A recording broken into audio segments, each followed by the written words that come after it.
السلام علیکم ناظرین، نیوز وائز میں خوش آمدید۔ میں افتخار شرازی، اس روز میرے ساتھ ہیں زید حسین صاحب اور عارفہ نور۔ ناظرین، گزشتہ دور میں بظاہر جمود کا شکار نظر آنے والی پارلیمان، جس میں نواز شریف صاحب اور ان کے وزراء بھی بڑے کم ہی نظر آتے رہے ہیں، اب کی بار لگتا ہے کہ ایک بھرپور انداز میں سرگرم ہونے جا رہی ہے۔ اور گزشتہ روز ہم نے دیکھا ہے کہ اپوزیشن لیڈر شہباز شریف صاحب نے حکومت کی معاشی اور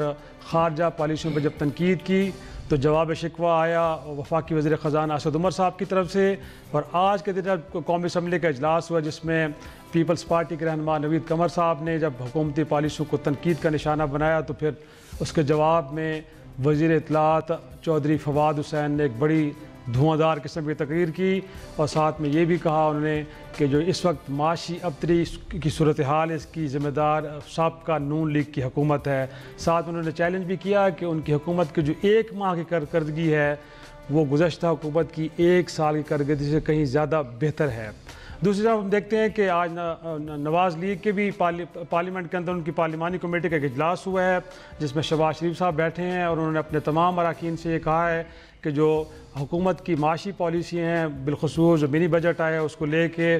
شدید تنقید کی جائے، اس کے اوپر کرٹیسزم کیا جائے پارلیمان کے اندر۔ اور ساتھ میں یہ بھی کہا گیا کہ جو روایت ایک رہی ہے، اگرچہ قانون کا یہ حصہ نہیں ہے، بٹ پبلک اکاؤنٹس کمیٹی کی سربراہی قائد حزب اختلاف کے پاس ہوتی ہے، تو شہباز شریف صاحب اس کو بھی انفیکٹ دیکھیں گے۔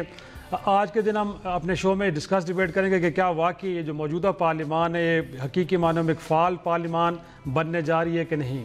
پروگرام کے اگلے سے ہم ذکر کریں گے انتخابی دھاندلی کو لے کے ایک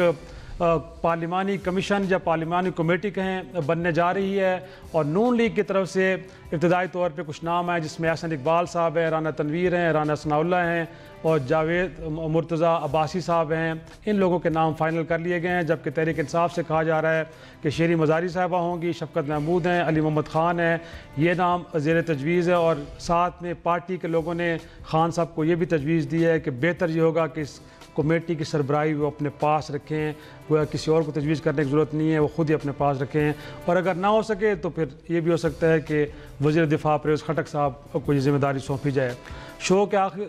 تیسرے سے ہم ذکر کریں گے نیکٹا کا، جس کے بورڈ آف گورنرز کا اجلاس آج ہوا ہے، اور کیونکہ پرائم منسٹرز کے چیئرمین ہوتے ہیں، اس کے سربراہ ہوتے ہیں، اور ان کی سربراہی میں ہوا ہے، لیکن حیران کن طور پر جو پہلا فیصلہ ہوا ہے کہ نیکٹا کو فعال کرنے کے لیے ایک کمیٹی بنائی جا رہی ہے، اور وہ کمیٹی اتنے بڑے ادارے کو فعال کرنے کے لیے کام کرے گی۔ دیکھنا یہ کہ کس طرح کی سفارشات کے ساتھ سامنے آتی ہے۔ اور یہ بھی آج انہوں نے تنقید کی عمران خان صاحب نے کہ گزشتہ حکومت پچھلے 5 سالوں میں اس اہم ادارے کو کوئی ایک اجلاس بھی انہوں نے نہیں بلایا۔ شو کے آخر سے میں ذکر ہوگا غیر ملکیوں کو پاکستان کی شہریت، اور بالخصوص ڈیبیٹ اس وقت شروع ہوئی ہے جب عمران خان صاحب نے کہا کہ پاکستان میں بسنے والے جو افغان مہاجرین ہیں، ان کے جہاں پیدا ہونے والے بچے، اور ساتھ میں جو بنگالی یہاں پہ کئی سالوں سے رہ رہے ہیں، اب ان کو پاکستانی شہریت دے دینی چاہیے۔ آج ہم نے دیکھا کہ توجہ دلاؤ نوٹس ایوان میں لائے ہیں ہنا ربانی کھر صاحبہ اور اختر مینگل صاحب، اور ساتھ میں وفاقی وزیر برائے انسانی حقوق شیری وزیر صاحب نے واضح کیا ہے کہ اس حوالے سے جو بھی فیصلہ ہوگا وہ پارلیمان کی مشاورت سے ہوگا۔ تو پہلے چلتے اپنی ٹاپ سٹوری کی۔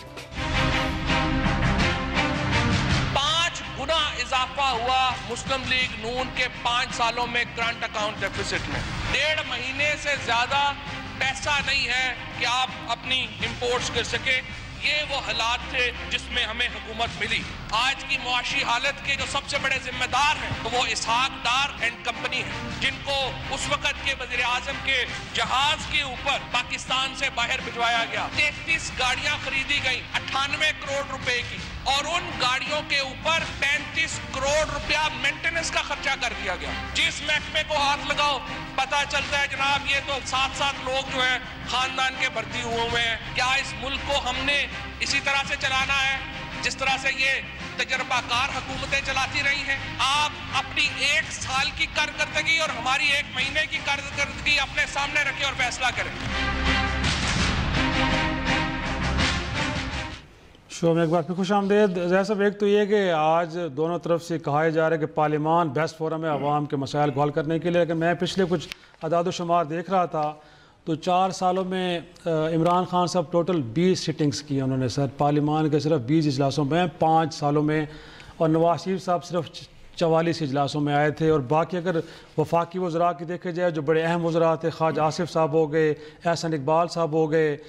خرم دستگیر ہو گئے، جن کے پاس بڑے امپورٹنٹ قسم کے پورٹ فولیوز تھے، خواجہ سعد رفیق ہو گئے، یہ لوگ بھی کوئی 30% ان کی پریزنس رہی ہے. ارکان کو تو آپ چھوڑ دیں ان کے تو. اور اسی طرح آپ باقی بھی مولانا فضل الرحمان یا شہباز شریف صاحب کے بارے میں، کیونکہ وہ چیف منسٹر ہیں سر 10 سال تک، اور میں گیا اور وہ بڑے ڈھونڈے میں نے اعداد و شمار کہ ان کی پریزنس کو دیکھوں تو مجھے خبر ملی ہے جس میں یہ کہا گیا ہے کہ شہباز شریف کی جو پریزنس ہے صوبائی اسمبلی کی، اس حوالے سے پنجاب کی صوبائی جو اسمبلی کی انتظامیہ انہوں نے اعداد و شمار دینے سے معذرت کر لی کہ ہم نہیں بتا سکتے کہ وہ کتنی بار ہیں، لیکن اب وہ کہتے ہیں کہ ہم اس پارلیمان کے تھرو عوام کے حقوق کی جنگ لڑیں گے. اور ساتھ میں جو آج اپنا فواد حسین صاحب نے سر تقریر کی ہے، وہ تو کہہ رہے ہیں کہ جو پچھلی حکومت تھی یہ فورن ایجنڈے پہ کام کر رہی تھی، ایسٹ انڈیا کمپنی، گویا کہ قرضوں میں جکڑنے کے لیے آئے تھے، 130 کھرب کے تھے، اس کو 280 ارب پہ چھوڑ کے چلے گئے ہیں.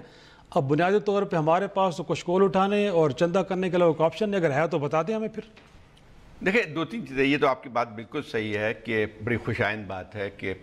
یہ نیشنل اسمبلی آپ کی فعال نظر آ رہی ہے. ابھی 20-22 دن بھی ہوئے ہیں، لیکن مستقل جو ہم دیکھتے ہیں کہ اس میں بحث بھی ہو رہی ہے، ایک جو ہے وہاں پہ ہر چیز پہ ہو رہی ہے. اور خاص طور پہ دیکھیں یہ بجٹ کا سیشن ہے، اور بجٹ کا سیشن سب سے زیادہ امپورٹنٹ ہوتا ہے. لیکن ابھی پچھلا اگر بجٹ سیشن کو اٹھا کے دیکھ لیں تو وہاں پہ بعض دفعہ کورم بھی پورا نہیں ہوتا تھا. تو اور میرا خیال یہ کہ اگر اس طرح کی بحث ہوتی ہے تو اس کا کوئی نتیجہ بھی نکلتا ہے. حکومت وقت پہ بھی دباؤ ہوتا ہے، اور اس کے بعد جو ہے خود اس کے بعد جو ہے جواب دہی کہیں پہ ہوتی ہے. ٹھیک ہے، آپ نے جو اعداد شمار بتایا ہیں کہ پہلے نہیں تھے، تو اس سے صاف ظاہر ہوتا ہے کہ سارے ہی لوگ ذمہ دار ہوتے ہیں، اور اس میں جو ہے اس کو نہ کبھی سیریس لیا گیا، اس کا نتیجہ بھی ہم نے دیکھ لیا کہ کیا ہوا کیا ہے. تو اب مسئلہ یہ آتا ہے کہ یہ ایک ہوتی ذمہ داری حکومت کی طرف سے شروع ہوتی ہے. پہلے بھی ہم بات کر چکے ہیں کہ اگر آپ دیکھیں پیپلز پارٹی کے زمانے کی حکومت، تو وہاں پہ یہ وزیر اعظم یوسف رضا گیلانی جو ہے موجود ہوا کرتے تھے، جس کی وجہ سے وہاں کے منسٹرز کو بھی آنا پڑتا تھا، مجبور ہو جاتے تھے. اور پھر اس کے بعد جو ہے پھر اپوزیشن کو بھی خیال آتا تھا کہ جو ہے وہ یہاں پہ ہونا چاہیے. تو اب مسئلہ یہ کہ یہ روایت اچھی ہے، لیکن 1-2 چیزیں اور بھی آتی ہیں جس کو پھر ٹھیک ہے وہ بحث مباحثہ ہوتا رہے گا. ابھی آپ نے یہ فواد چودھری صاحب کا ذکر کیا، مطلب یہ ہے کہ تقریر بہت اچھی کرتے ہیں، لیکن تھوڑا سا، اور یہ بات جو انہوں نے اعداد شمار دکھائی، یہ بات صحیح ہے کہ جو ہے اس وقت جو معاشی صورتحال ہے اس کی ذمہ داری یہ گورنمنٹ تو نہیں ہے، پچھلی گورنمنٹ 22 دن میں. لیکن ایک چیز تھوڑا سا خیال رکھنا چاہیے، جو بہہ جاتے ہیں لوگ فوراً جو ہے کہ جو الزام لگا دیتے ہیں کہ کسی کے ایجنڈے پہ کام کر رہے ہیں، میرے خیال اس سے اعتراض کرنا چاہیے. آپ کی پالیسی غلط ہو سکتی ہے، آپ کی سوچ غلط ہو سکتی ہے، لیکن ہر چیز کو ہم اس سے جب کرتے ہیں کہ وہ کوئی فورن ایجنڈا، تو پھر ہر چیز کا جو ہے ایک عجیب سا لگتا ہے کہ اس ملک میں کوئی بھی محب وطن تو ہے ہی نہیں. ہر شخص جو ہے کسی نہ کسی کے ایجنڈے پہ کام کر رہا ہے. آپ کے متعلق لوگ دوسری بات کرتے ہیں، ان کا بھی وہ آپ کو یاد ہوگا کہ میں دہرانا بھی نہیں چاہ رہا ہوں، فضل الرحمان صاحب کا بھی جو مولانا فضل الرحمان کے وہ بھی خان صاحب کے بارے میں کس طرح کی باتیں کیا کرتے ہیں، اس سے اعتراض کرنا چاہیے. عارفہ جی بالکل صحیح. آئی تھنک اس میں سب سے پازیٹیو بات تو یہی ہے کہ پارلیمنٹ جو پچھلے 5 سال بہت ہی جس کو ہم کہتے ہیں لیک لسٹر رہی ہے، ادھر ہمیں اب نظر آ رہا ہے کہ ایکٹیویٹی ہو رہی ہے. پر میرے خیال میں اس کا جو کریڈٹ ہے وہ اکراس دا بورڈ جانا چاہیے، اور جو قصور بھی ہے پچھلی پارلیمنٹ کے لیک لسٹر ہونے کا، اس کا قصور بھی سب پارٹیز کے اوپر آتا ہے. کوئی ایک ذمہ دار نہیں ہے. پی ٹی آئی مطلب دھرنے میں بیٹھ کے عمران خان صاحب نے مطلب کہ استعفے واپس بھی لے لیے، تو پارلیمنٹ میں بالکل آنے کی زحمت نہیں کی، بہت کم آتے تھے. نواز شریف صاحب بھی بالکل سیریسلی نہیں لیتے تھے، انہوں نے سنجیدگی سے نہیں لیا، تو آبویسلی ان کی ٹریجری بینچز نے نہیں لیا، کیبنٹ نے نہیں لیا. تو اس وقت اگر ہمیں فرق نظر آ رہا ہے تو اس کا کریڈٹ بھی اب سب کو جاتا ہے. عمران خان صاحب بھی کوشش کر رہے ہیں کہ وہ پارلیمنٹ میں آئیں، وہ نہیں آتے تو ان کی کیبنٹ کے لوگ بیٹھے ہوتے ہیں. جیسے کل اسد عمر صاحب بیٹھے ہوئے تھے، انہوں نے پوری سپیچ سنی شہباز شریف صاحب کی، اور پھر انہوں نے اس کا جواب دیا. شہباز شریف صاحب کو بھی کریڈٹ جاتا ہے. 2 دن سے میں سن رہی ہوں کہ وہ پارلیمنٹری پارٹی کی میٹنگ بلا رہے ہیں. آئی ڈونٹ ریمبر کہ آپ اگر آپ سوچیں کہ بھائی صاحب نہیں بلاتے تھے، یا زیادہ سے زیادہ کابینہ کے اجلاس 6 ماہ نہیں ہوتے تھے. عارفہ کابینہ کے اجلاس کیا، کبھی زیادہ سے زیادہ ہم سن لیتے تھے کہ یاز صادق صاحب نے بلا لیا سب کو، یا اس طرح سیکنڈ ٹیئر لیڈرشپ جو تھی وہ دیکھ رہی ہوتی تھی پارٹی کو اور پارلیمنٹری پارٹی کو. یہ اتنی مجھے تو مطلب کہ اس کی فوٹیج دیکھ کے خوشی ہوتی ہے کہ شہباز شریف صاحب بیٹھے ہوئے ہیں. نظر آ رہا ہے فرق صاف ظاہر ہے. نیا پاکستان بن گیا ہے زاہد صاحب، بن گیا ہے. میں شہباز شریف اور نہیں بالکل بالکل دیکھیں نا شہباز شریف، میرے خیال میں شاید اس کا یہ بھی فرق ہے کہ جب آپ تیسری دفعہ وزیر اعظم بن کے آتے ہیں تو آپ کے لیے شاید اتنا انٹرسٹ یا چیلنج نہیں ہوتا.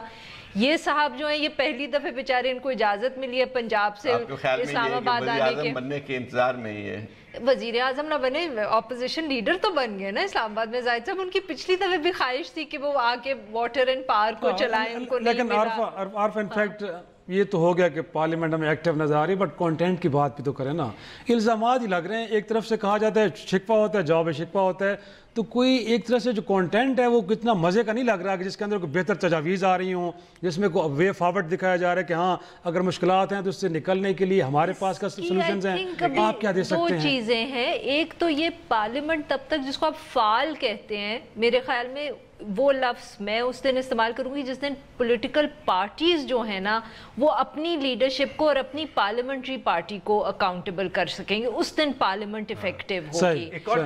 یہ اور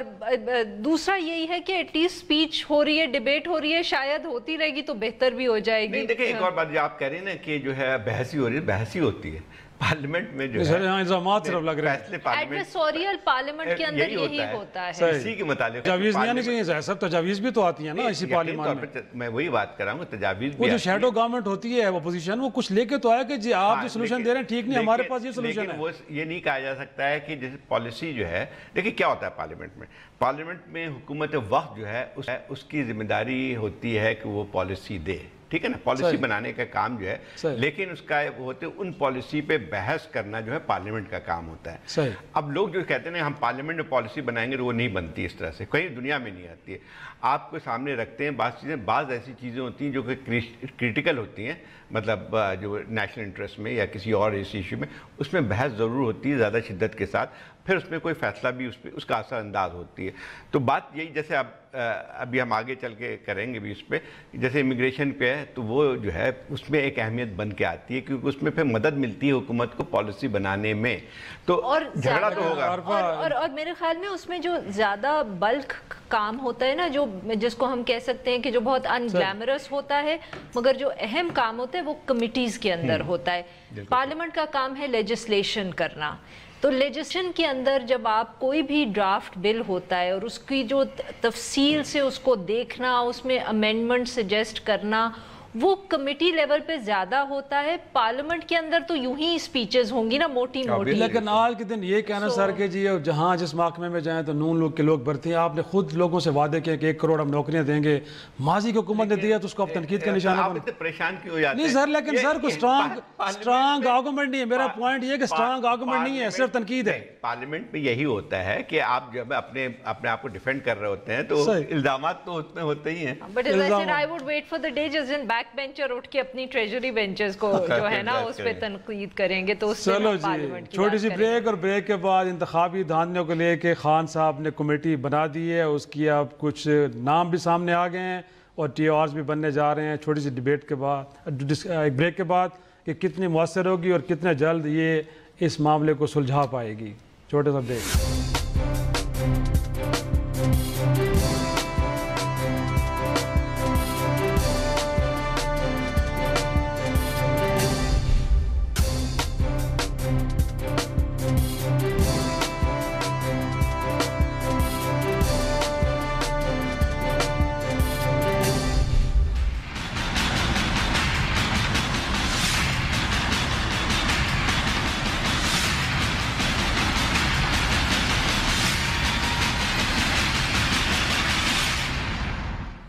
شو میں ایک بار پھر خوش آمدید. عزیز صاحب، انتخابی دھاندلی کو لے کے کمیٹی یا کمیشن پارلیمانی بننے تو جا رہا ہے، لیکن رضا ربانی صاحب کا اعتراض یہ ہے کہ اگر یہ پارلیمان کی کمیٹی ہے تو اس کے اندر سینیٹ کو بھی ہونا چاہیے. اگر جو پی ٹی آئی کا سٹانس یہ ہے کیونکہ قومی اسمبلی کے انتخابات تھے, صوبائی اسمبلیوں کے تھے, سینیٹ کے تھے نہیں, تو زیادہ اسی ہاؤس کی کمیٹی ہونی چاہیے. ساتھ میں سر یہ جو تجویز آ رہی ہے پی ٹی آئی کے لوگوں کی طرف سے خان صاحب کو کہ اس کی سربراہی اپنے پاس رکھنی ہے, کسی اور کے ہاتھ نہیں جانی چاہیے, تو یہ تو لگتا ہے کہ کچھ معاملات پھر اپنے ہاتھ میں رکھنا چاہ رہے ہیں, کسی اور کے ہاتھ میں چاہیں تو ان کو بھی ڈر ہے. تو اس طرح کے خدشات کیوں یہ ایک طرح سے سامنے آ رہے ہیں کہ جی آپ اپنے پاس رکھیں گے تو معاملہ ٹھیک ہوگا, کسی اور کے ہاتھ میں گیا تو پھر گیم آپ کے ہاتھ سے نکل جائے گی. لیکن مجھے تھوڑا سا لگ رہا ہے کہ اس میں تھوڑی سی کوئی وہ ہے جو پارلیمنٹری کمیٹی جو ہے, اچھا کہ ایک تو یہ بات صحیح ہے کہ وزیر اعظم کیسے ہو سکتا ہے, اس میں میرا خیال یہ ہے کہ کسی نے تجویز ضرور دے دی ہوگی ان کی ممبران میں, بٹ ہو نہیں سکتا ہے. اور اس میں بلکہ بہتر ہوگا کہ جو ہے کو چیئرمین ہو, دونوں ایک حکومت کا ہو اور ایک اپوزیشن کا ہو. پہلے تو انہوں نے شہباز شریف صاحب کی تجویز یہ تھی کہ اپوزیشن کی طرف سے ہو, تو میرا خیال یہ کہ زیادہ بہتر ہے کہ ایک جو 8 رکنی کمیٹی ہوگی جس میں 4 اپوزیشن کے ہوں گے اور 4 جو ہیں حکومتی پارٹی کے ہوں گے, تو اس میں یہی طریقہ ہو سکتا ہے کہ آپ جو ہے اس چیز کو اس طرح سے کریں تاکہ دونوں کا اعتماد رہے. جب اگر وزیر اعظم کو بنائیں گے, وزیر اعظم کے پاس اور بھی بہت سارے کام ہوتے ہیں. جب وزیر اعظم جب اگر کسی کمیٹی کا چیئرمین بن جاتا ہے تو اس کی ایک صورتحال متنازع بن جاتی ہے, خود وزیر اعظم کو بھی نہیں چاہیے کہ اس چیز کو قبول کریں. اور میرا خیال یہ ہے کہ اگر کوئی تجویز ہے اس کو سمجھ میں نہیں آ رہی ہے کہ اگر وزیر اعظم بنتے ہیں تو پہلے دن میرا خیال کمیشن کی کمیٹی جو ہے وہ کولیپس کر جائے گی, فارغ ہو جانے آپ کے خیال میں, اس کے بعد آگے چلنا نہیں ہے کچھ. جب ہم نے اچھی تجویز رکھی ہے انہوں نے اور ایک بہت اچھی ہے کہ کمیٹی پہ اتفاق ہو گیا ہے, اب جلدی سے جو ہے اس کو اسی طرح سے ترتیب دیں, یہ سب میرا خیال صحیح. لیکن وہ جو رضا ربانی صاحب کا اعتراض ہے کہ جی سینٹ کے لوگوں کو بھی شامل کریں اس میں, اب یار یہ تو ہر کچھ ہو سکتا ہے. وہ کہیں گے پھر صوبائی اسمبلی کے ممبران کو بھی شامل کریں کیونکہ ان کے یہاں دھاندلی ہوئی ہے, تو اب مطلب کہیں عارفہ یہ تجویز بھی نہ آ جائے کہ انٹیلیجنس اداروں کے لوگوں کو بھی شامل کیا جائے. آئی تھنک کہ وہ رضا ربانی صاحب کا تو وہ ایک جو ہے نا وہ کیڑا ان کے دماغ میں ہے کہ ہر چیز میں سینیٹ کی ریپریزنٹیشن, وہ اپنی پارٹی کے خلاف بھی کوئی منفی پہلو نکالنا ہے, اور کچھ ایسا ایک ان کا مائنڈ سیٹ ایٹ لیسٹ جو لگتا ہے ان کی اسٹیٹمنٹ سے, جیسے جو نیشنل اسمبلی اور سینیٹ ہے وہ کوئی 2 مختلف انسٹیٹیوشنز ہیں. مجھے لگتا ہے کہ رضا ربانی صاحب کے لیے اب پارلیمنٹ جو ہے وہ ایک ادارہ نہیں ہے بلکہ سینیٹ ایک الگ انسٹیٹیوشن ہے اور نیشنل اسمبلی ایک الگ انسٹیٹیوشن ہے, کیونکہ ہر چیز پہ وہ یہ ہوتا ہے کہ مگر سینیٹ کو بھی ڈالیں اور سینیٹ کو بھی ڈالیں. پارلیمنٹری کمیٹی ہے, اگر پولیٹیکل پارٹیز جن کا یہ مطالبہ تھا کہ یہ کمیٹی بنے وہ اگری کر گئی ہیں اور ان کے خیال میں ریپریزنٹیشن 4 نیشنل اسمبلی سے پر پارٹی کافی ہے, تو میرے خیال میں دیٹ شوڈ بی انف. اس پہ اب رضا ربانی صاحب یا تو اپنی پارٹی کو کنونس کریں کہ وہ یہ کھڑا کریں, یوں اس طرح ہر چیز میں مطلب کہ وہ سینیٹ کی ریپریزنٹیشن کی وہ ایسے بات کرتے ہیں جیسے سینیٹ کوئی الگ ادارہ ہے. مجھے ذرا اس پہ اب تھوڑا سا وہ ریزرویشن کے حوالے سے زاہد صاحب کو کیا لگتا ہے کہ مینڈیٹ کیا ہونا چاہیے بنیادی طور پہ, کہیں ایسا کہ جہاں پہ دھاندلی ثابت ہو گئی ری الیکشن کی طرف جائیں, یا صرف یہ ہے کہ اگلے الیکشن کو شفاف کرنے کے لیے تجاویز دیں, اس کے اکارڈنگلی پھر آپ الیکشن سے ریلیٹڈ جو قوانین اس کے اندر امینڈمنٹ لے کے آئیں. دیکھیں اس میں مجھے جو لگ رہا تھا ٹی او آر بنانے میں تھوڑی سی دقت ضرور ہوگی, صحیح, کیونکہ اصل مسئلہ ٹی او آر کا آتا ہے کہ جب کہ کس بنیاد پہ کام کرے. لیکن مجھے لگ رہا ہے کہ پہلے جو ایک تقاریر ہو چکی ہیں اس کا یہ تھا کہ لوگوں کا اپوزیشن کا بھی خیال یہ ہے کہ ایک ایسی ایک کمیشن رپورٹ ہو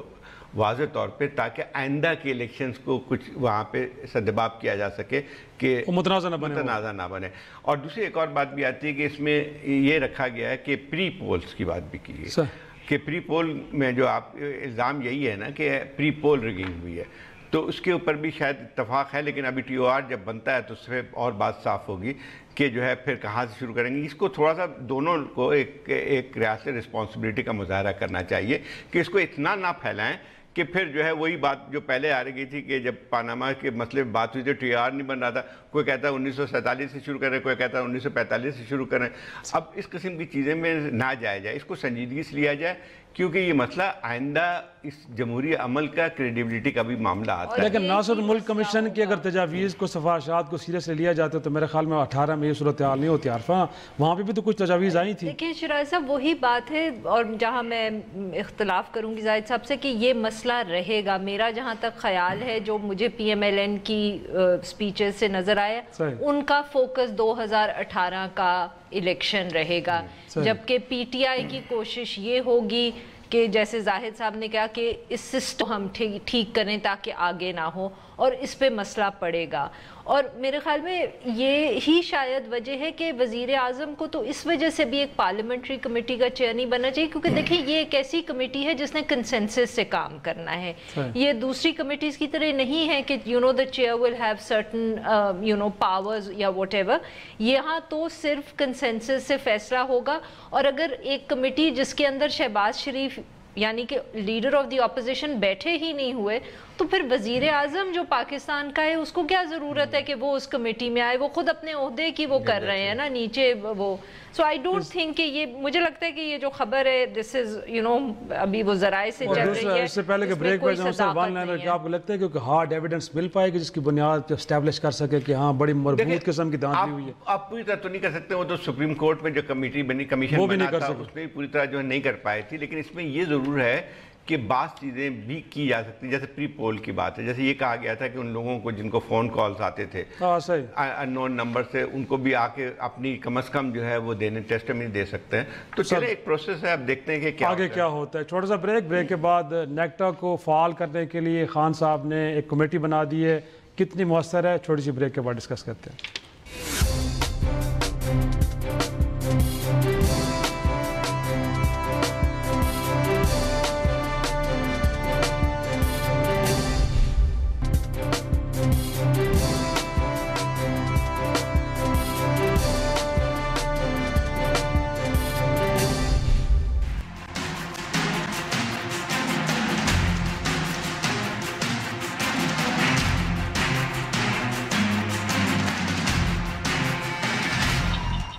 شو میں ایک بار پھر خوش آمدید.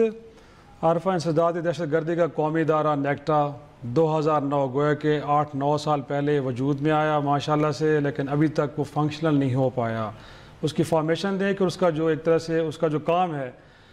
طویل مدتی منصوبہ سازی کرنی ہے اور پھر امپلیمنٹیشن کے لیے پالیسی بنا کے دینا، تو کتنا اہم رول تھا. اور پچھلے عرصے میں جو دہشت گردی کے ہاتھوں ہم ایک طرح سے شکار ہوئے ہیں اور پاکستان کے جو حالات ہوئے ہیں وہ سب کے سامنے، لیکن اس سویلین ادارے کو ایکٹیو نہیں کیا گیا. اس کی فارمیشن دیکھیں، پرائم منسٹر اس کے چیئرمین ہیں، بورڈ آف گورنرز کے، وزیر داخلہ اس میں ہیں، وزیر دفاع ہیں، وزیر خارجہ ہیں، وزیر خزانہ ہیں، وزیر قانون ہیں، چاروں صوبائی وزیر اعلیٰ ہیں اس کے اندر، پرائم منسٹر AJK اس میں شامل ہیں، چیف سیکرٹریز چاروں صوبوں کے، IG سارے اس میں، اور مور امپورٹنٹلی تمام خفیہ اداروں کے سربراہ بھی اس کے ممبران ہیں. لیکن ماشاءاللہ پچھلے 5 سالوں میں ایک اجلاس بھی نہیں ہوا. اب شراز صاحب یہ تو ایز آئی سیڈ کہ وہی بات ہوتی ہے، آپ ابھی شکایت کر رہے تھے کہ ہر دفعہ پچھلی حکومت کا ذکر کرتے رہیں گے تو آگے کی بات کیا کریں گے. بٹ انفارچونیٹلی کچھ چیزوں پہ PMLN کی حکومت نے اتنی کوتاہی برتی ہے کہ اب ہماری ایکسپیکٹیشنز اتنی لو ہو گئی ہیں کہ ہم اس پہ ہی خوش ہوتے ہیں کہ PTI کی حکومت نے آ کے وہ میٹنگ بلا لی ہے نا، تو ہمارا ایک ریاکشن ہوتا ہے جیسے ہم کرتے رہیں کہ ہائی دیکھو ہفتے میں 2 کیبنٹ کی میٹنگز ہو گئی ہیں جو پہلے 6 ماہ بعد ہوا کرتی تھی. پھر اب ہم کہہ رہے ہیں کہ وہ دیکھو اچھا چلو شکر کریں نیکٹا کی میٹنگ تو بلا لی ہے. سو ابھی تو ہم اس سٹیج پہ کہ ہماری ایکسپیکٹیشنز اتنی لو ہے کہ ہمیں PTI کی جو بیسک وہ اگر اپنی کانسٹیٹیوشنل یا رولز آف بزنس فالو کرے یا کانسٹیٹیوشنل ریکوائرمنٹس پوری کرے تو ہم اس پہ بھی خوش ہو رہے ہیں. لیکن سر کمیٹی اصل جو بنیادی چیز ہے اس میں یعنی ایک بہت اہم ترین ادارہ بننا تھا اس کو، کیونکہ پاکستان جیسے ملک میں جہاں پہ اتنی دہشت گردی ہوئی تھی، اس کا مطلب صرف یہ نہیں تھا کہ یہ دوسری مختلف تھی، اس کا ایک تھنک ٹینک بھی تھا. مطلب ہونا تھا کہ جس میں آپ پورے اعداد و شمار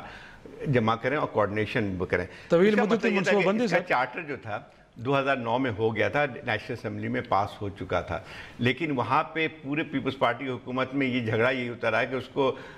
کیا کہتے ہیں یہ وزیر داخلہ اس کی وہ کریں گے، سربراہی کریں گے. اصل بات یہ تھی کہ وزیر داخلہ کر نہیں سکتے تھے، ورنہ یہ کہ ایک پھر جو وزارت داخلہ کا ایک حصہ بن جاتے ہیں. پورا مقصد ہی یہ تھا کہ اس کو انڈیپینڈنٹ ادارہ بنانا ہے. اب اس کے بعد جو ہے وہ چیز تقریباً فعال نہیں تھا، لیکن اس میں پچھلے 3-4 سال سے فعال ضرور ہوا تھا. وہاں پہ کام شروع ہوا تھا، چارٹر بھی بن گئے تھے، سب کچھ ہوا تھا، لیکن ایک اور مسئلہ بھی تھا. یہ مسئلہ تھا اس کے باوجود بھی کہ اس کے چارٹر میں جو ہے کہ اس وقت تک آپریٹیو نہیں ہو سکتا ہے جب تک کہ بورڈ آف گورنر کی میٹنگ نہ ہو. صحیح. یہ بورڈ آف گورنر کی میٹنگ اس لیے بھی ضروری تھی کہ پھر ایک باضابطہ اس کا ایک وہ مطلب نواز شریف صاحب کے پاس ترجیحات میں شامل نہیں ہو سکی، وہ جو ہے نہیں کر پایا، تو ایک اچھی بات ہے۔ دوسری ایک اور بات بھی کہ دیکھیں اس میں یعنی خود ایک ہوتا ہے کہ اس کی اہمیت کتنی ہے، یعنی یہ نہیں کہہ رہا ہوں کہ نیکٹا میں کام نہیں ہوا، پچھلے 3-4 سال میں اچھا خاصا کام ہوا، لیکن جو ہوتا ہے نا جو فلی آپریٹیو، جس میں یہ ہے کہ آپ بورڈ آف گورنرز کی میٹنگ اور یہ سارے جو ہیں اس کے جو چارٹر ہے اس میں سارے یہ ممبران ہیں، جی ممبران ہیں، یہ سارے ممبران ہیں، جی بالکل ممبران ہیں۔ اس کے بعد جو ہے اب مطلب اچھی بات ہے میٹنگ ہو گئی، اس پہ آپ دیکھیں کام کتنا بڑھتا ہے، لیکن ایک اور سر کمیٹی کا یہ جو آئیڈیا لے کے آئے ہیں خان صاحب، ایک اس ادارے کو ایکٹیو کرنے کے لیے کمیٹی بنا دی گئی ہے سر، اب وہ کمیٹی سفارشات دے گی۔ خان صاحب کا مینیجیریل سٹائل ہے نا، یہ تھوڑا سا میرے لیے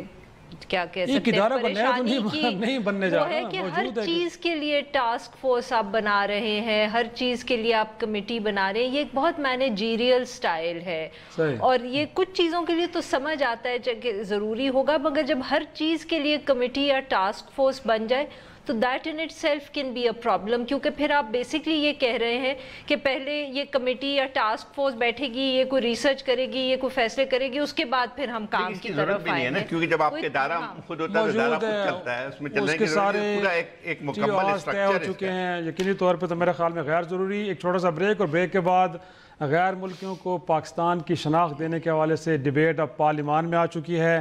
کیا ہونے جا رہا ہے جو خان صاحب نے تجویز دی ہے، کیا ایسا ہو پائے گا کہ جو بنگالی یہاں پہ رہ رہے ہیں اور افغانی وہ پاکستانی شہری ڈکلیئر ہو پائیں گے کہ نہیں؟ چھوٹی سی بریک کے بعد۔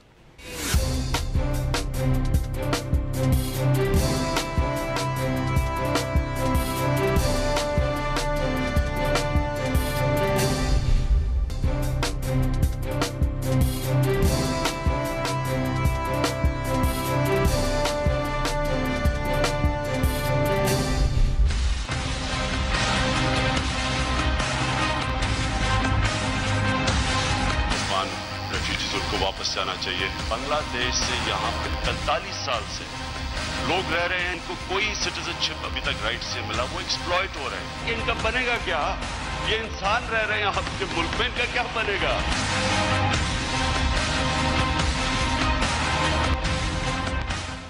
شو میں ایک بار پھر خوش آمدید۔ زید صاحب، غیر ملکیوں کو پاکستانی شناخت دینا، بالخصوص بنگالیوں کے بارے میں بات کی خان صاحب نے، اور افغان مہاجرین کے بارے میں، اگرچہ ماضی میں وہ کہتے رہے ہیں کہ جی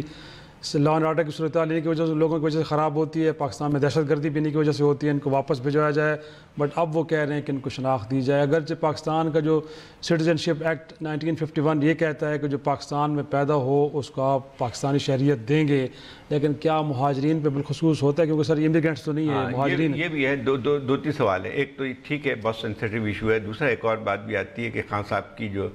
وجہ ہے وہ غلط ہے کہ اس کی وجہ سے جرائم کم ہو جائیں گے، لیگل ہونے کے بعد جرائم جو ہے اس سے کمی نہیں آ جائے گی۔ ایک اور چیز بھی بن کے آتی ہے کہ جس میں ایک بلوچستان کا خاص طور پہ معاملہ ہے، اس وجہ سے کہ جو ہے وہاں پہ ایک بلوچ آبادی اور پشتون آبادی کے درمیان جو بیلنس ہے اس میں خوف ان کو بلوچ کو یہ ہوتا ہے کہ اگر ان کو ہی بنا دیا نیشنل تو اس کا جو میجورٹی میں چلے جائیں گے، وہ آبادی کا وہ فرق آ جائے تب یہ اختر مینگل صاحب اور اختر مینگل صاحب کا بھی ایک صحیح ہے کہ جب آپ نے ان کے ساتھ 7 پوائنٹس پہ دستخط کیے تھے تو اس میں ایک نقطہ یہ بھی تھا، یا تو آپ پہلے طے کر لیتے اور اس کے بعد جو ہے پھر دستخط، جب آپ نے دستخط کیے تو یہ سوال تو اٹھایا جائے گا، اور اس کے بعد پھر اس کو پہلے تھوڑا سا وہ ڈسکس کر لیتے، پارلیمنٹ میں لے آتے اور اپنے جو آپ کے پارٹنرز ہیں کوalition، کم از کم ان کو اعتماد میں لیتے۔ اچھا، سب سے بڑا جو پرابلم آتا ہے وہ یہی ہے امیگریشن اور ریفیوجیز کا فرق۔ آپ نے جو کوٹ کیا تھا اس میں جو ہے جو یہاں پہ رہتے ہیں، لیکن ریفیوجیز کا مطلب یہ ہوتا ہے کہ ٹیمپرری ان کو اسٹیٹس شروع سے ہوتا ہے۔ جی، اور لیکن دوسری ایک یہ بھی بات ہے، اس میں 2 اور پوائنٹس یہ ہیں کہ ایک تو یہ کہ ریاست کی جو سٹیٹڈ پالیسی ہے اس وقت وہ یہ ہے کہ ریفیوجیز کو واپس جانا ہے، اور وہ نہ صرف بہت سالوں سے اس پہ کام کر رہے ہیں بلکہ پچھلے 1-2 سالوں سے تو بات یہاں تک پہنچ چکی ہے کہ نادرا کے تھرو اب یہ ایفرٹ بھی کیا جا رہا ہے کہ جن لوگوں کے بارے میں یہ خدشہ ہے کہ انہوں نے غلط طریقے سے پاکستانی نیشنل آئیڈینٹی کارڈ حاصل کیا ہے تو وہ کارڈ بھی بلاک کیا جا رہا ہے، اور اس وجہ پہ کیا جا رہا ہے کہ یہ پاکستانی نہیں ہے، جس پہ بہت شور مچا ہے۔ اور اگین وہی بلوچستان کا ایشو ہے کہ وہ سب سے زیادہ شور اچک سعید صاحب کی پارٹی پی کے میپ نے مچایا تھا۔ اور دوسرا اس کے اندر یہ ہے جو بالکل خان صاحب جس کا ذکر نہیں کرتے کہ یہ تو لا ٹھیک ہے کہ آپ کے ملک میں جو پیدا ہوتا ہے